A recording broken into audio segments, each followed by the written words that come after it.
Welcome to the Climb Your Everest podcast, a platform where we delve into the incredible stories of women who have triumphed over their personal challenges and are making a profound impact on the world.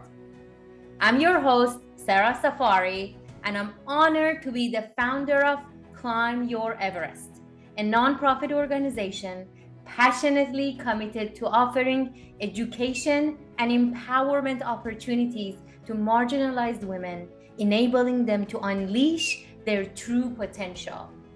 Joining me as a co-host on this exciting journey is Avi. Together, we are on a mission to bring you inspiring narratives that will uplift your spirit, ignite your passion, and motivate you to climb your own Everest. Hi, Sara. Hi, Avi. All right, so this is episode 10, the last episode of season 1. And this episode is dedicated to Q&A with you. So for our audience, if you have more questions, please post them and we will answer them through other episodes in the next seasons. So Sara, I'm gonna start with the first question. And this was repeated a few times. How did you feel when you first reached the summit of Mount Everest? 20 minutes before reaching the summit, one of the Sherpas said 20 minutes to the summit. And I just heard the word, like I heard that sentence and I started bawling. I was crying. I was so happy and excited. I couldn't believe that my 10-year journey of climbing Everest is coming to an end, which actually it's not an end because summit is not the end of the trip. You have to come all the way down. But I was crying so hard that in my oxygen mask was 100% wet. I had such a hard time breathing because everything was so wet and frozen because it's like very cold, right? Negative 25 to 40 degrees. I kind of don't know at that moment how much was it, but it was extremely cold. I cannot feel my fingers or toes and the wind is so strong. And then I'm crying so much, like every tear that comes down, it's frozen right away.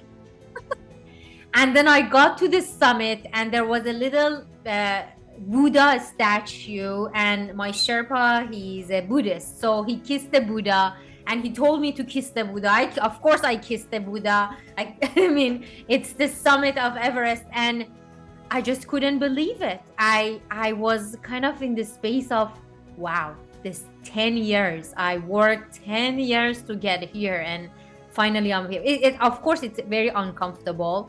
I didn't want to take my oxygen mask off because on Chuoyu in 2014, I took my oxygen mask off and it got frozen at negative 40 degrees. It didn't work. So I had to climb down the mountain without oxygen and it was extremely difficult.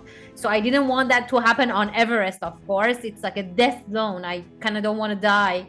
And I didn't take off my oxygen mask and I took the picture summit with my oxygen mask, which I'm going to be posting it both for this episode and on YouTube channel so everybody can see the top of the world. I mean, you cannot see much because it's kind of, the picture is not 360, it's just picture of me on the top, but it is very difficult and it's like a very moment of a struggle because it's cold. You haven't slept for a few days.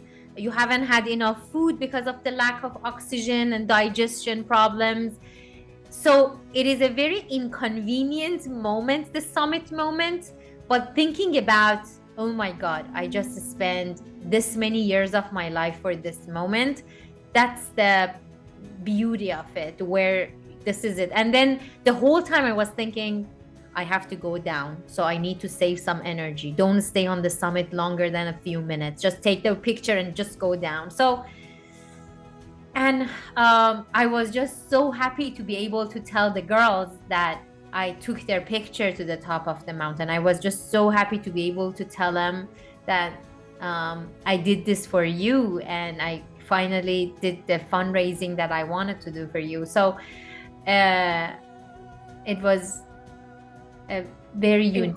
beautiful moment. It's like falling in love. It's just very unique, very sensual sort of an experience, very emotional thing. What an incredible experience it must have been. Although your body is slowly dying at that elevation. Yeah. But I'm sure the views and 10 years of your life, that's a decade. That's a long time.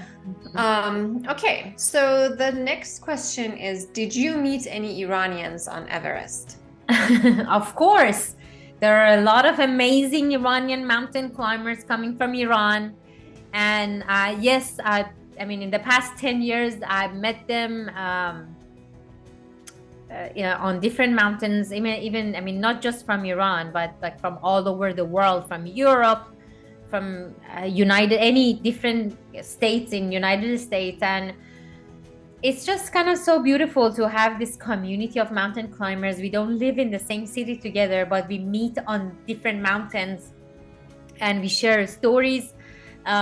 It's mostly very positive experience, except one experience. I met this Iranian and he told me, aren't you Iranian? What are you doing on the mountain? You're supposed to be in the mall shopping. And that was not a very good experience, which I was a little shocked. I was like, what? I mean, I think if you wanted to say something, it should be more encouraging rather than questioning me for my choices of being in the mountain rather than a mall. But yes, there are a lot of Iranians climbing different mountains all over the world. That's great to know. So this is a personal question. It's not listed on the list of questions, but what's the percentage of male-female ratio? 10% female.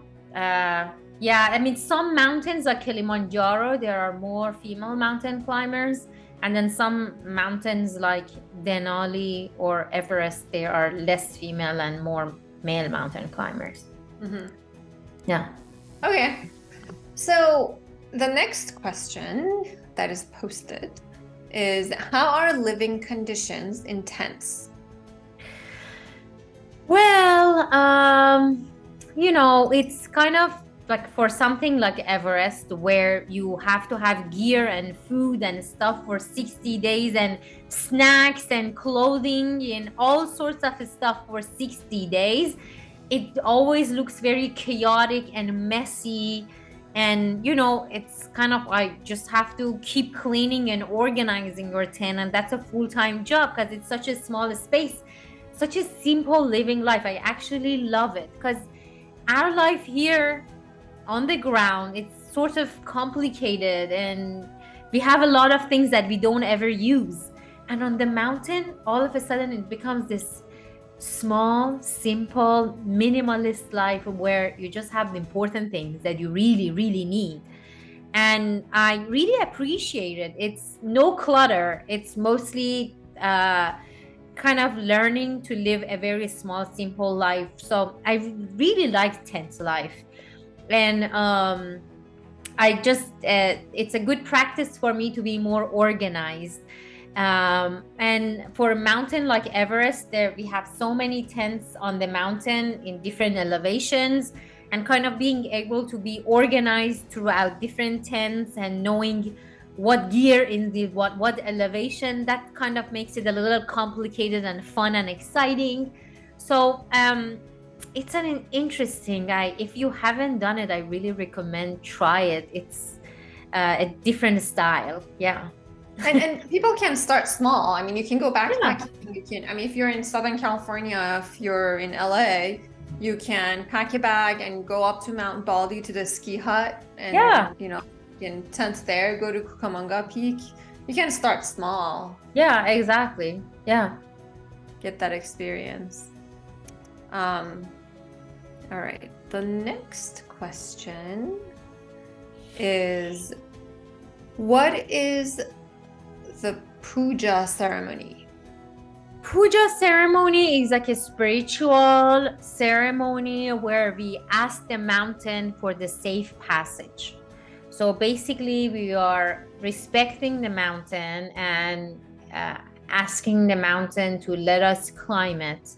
So Buddhist people really believe in this, and they invite a lama to come up to the Everest base camp and bless us and bless our gear, from crampons to ice axe to backpacks to boots to all the technical gear that we have, to bless the gear so that we can safely climb the mountain. It's like a very beautiful, again, I have a lot of videos and pictures from Puja ceremonies on social media and on Climb Your Everest YouTube channel. So feel free to kind of look at those pictures, and anybody who has more questions, I will be more than happy to answer.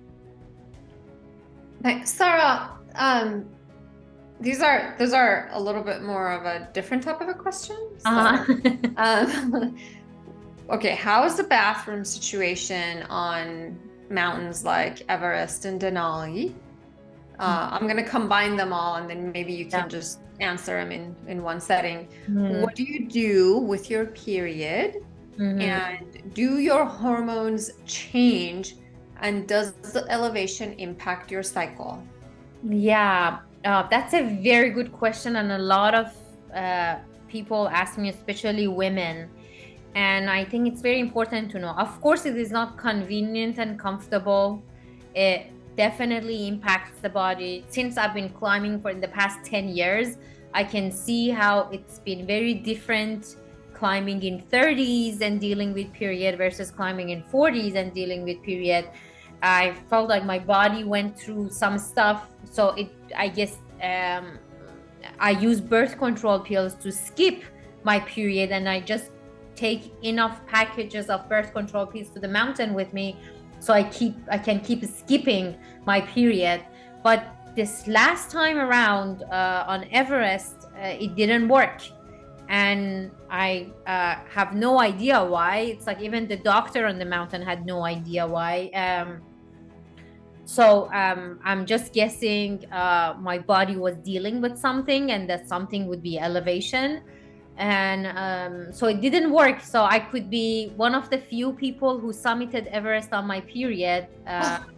I'm sure there are a lot of people who summited Everest, but not many of them on their period. So that's something, right? Check the box. But then bathroom situation is not fun. Especially on higher elevation, you have to go find a place to hide. Of course, there is no place to hide, and then you have to find a place which is kind of not on the very steep slope, that you feel safe with, definitely with your crampons, so that you don't fall off the mountain. Like all these things, and I practiced so much, but still it is very difficult. Are there designated areas? Yes, in the base camps, most or something? Yeah. There are designated areas in most places, and then sometimes there are no designated areas, and you have to improvise and just figure it out. Wow. Yeah. Okay, so that wraps up some of the questions. I personally have a lot of different questions, but in particular, I wanted you to answer one question that I had. I read your book, and you have a story in there about a notebook at UCLA that had your name. Can you talk about that story? And do you think that whatever happened in that moment in time, that notebook popped out, is the same reason that you survived Everest in 2015? That your work wasn't done yet, and that you survived to serve a bigger purpose and a bigger mission? I think in your question, you really gave the answer as well. So that was like I'm not a religious person, so but then I think that was such a beautiful coincidence that what happened regarding the notebook. So for those of you who haven't read the book, the story of the notebook is that my biological dad passed away before I was born, and then my mom got married when I was 2 years old.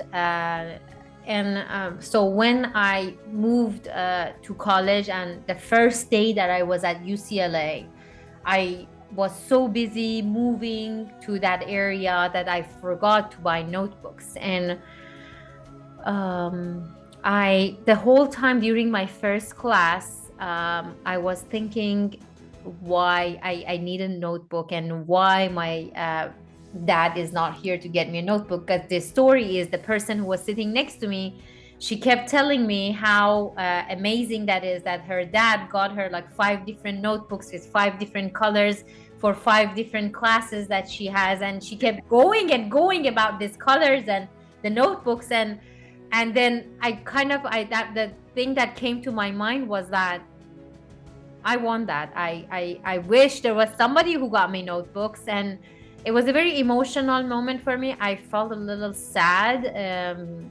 And I kept thinking, I wish like that's what I had at this moment. And as I was leaving the class, there was a truck who they opened the back of the truck, and the guy walked out and said, free notebooks, free notebooks. So I was a little shocked, because like only 5 minutes before that, I was wishing for notebooks. And then this truck comes next to my classroom, opens the trunk, and then they are giving out free notebooks. And then I open the notebook, and the notebook has my last name on it. What a coincidence. I don't know. Is that a coincidence? I have no idea. And I don't have a better way of explaining it. And I just saw that, and I just thought, somebody is listening. It's like, that's like there have to be so many stars had to get aligned for me to receive the notebook on this, like 5 minutes after I asked for them. And I guess that was a gift. That was a gift from the universe.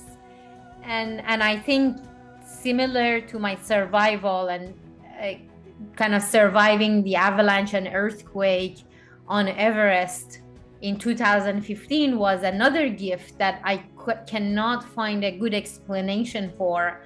And a lot of things, I just refer them as coincidence. Oh my God, it just happened.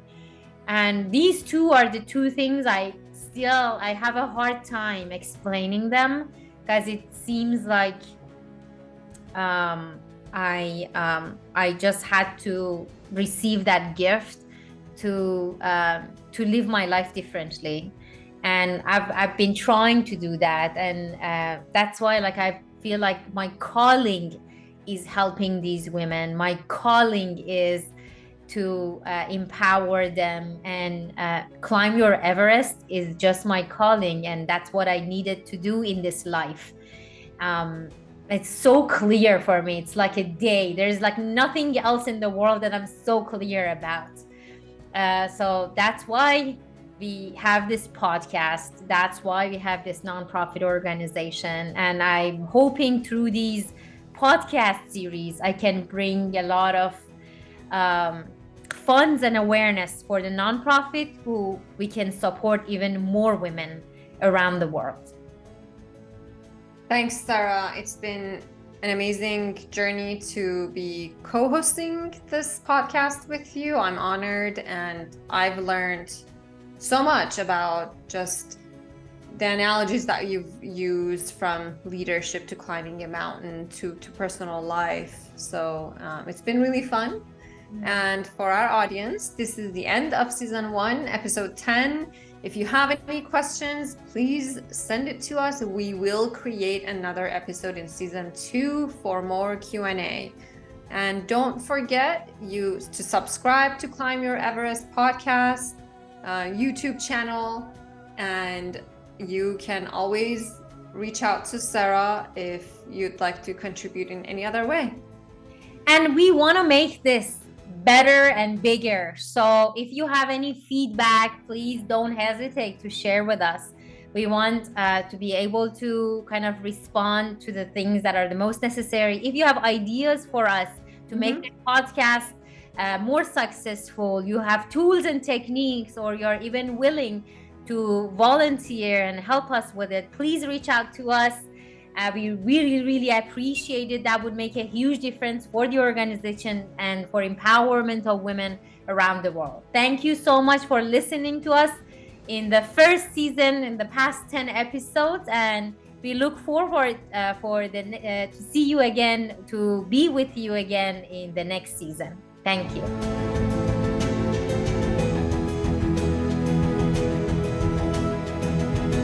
At Climb Your Everest, our mission is to provide access to education and resources to marginalized women so that they can gain the skills and knowledge they need to succeed in their lives and communities.